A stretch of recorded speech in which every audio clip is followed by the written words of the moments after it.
Have you ever noticed that some people sound more fluent even when they use simple grammar?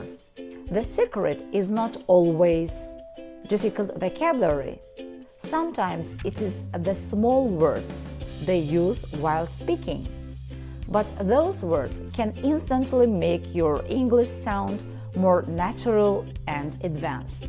Hi, I am Jala from Speak English with Jala. When many learners speak English, their sentences sound too short or too direct.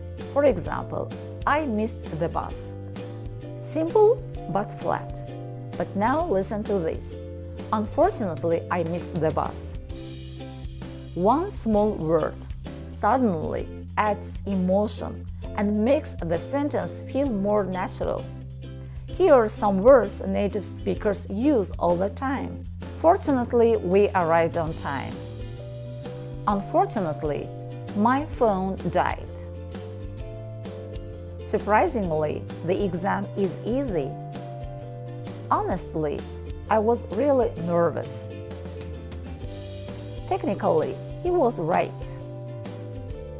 Basically, English needs daily practice. These words are called sentence adverbs, and they help connect ideas, show emotion, and make your English sound smoother. Try to use these words in your daily conversations. It may seem small, but surprisingly, it makes a huge difference. So if you want to sound more fluent, don't only learn grammar. Learn how real speakers connect their thoughts. I'll see you in the next video.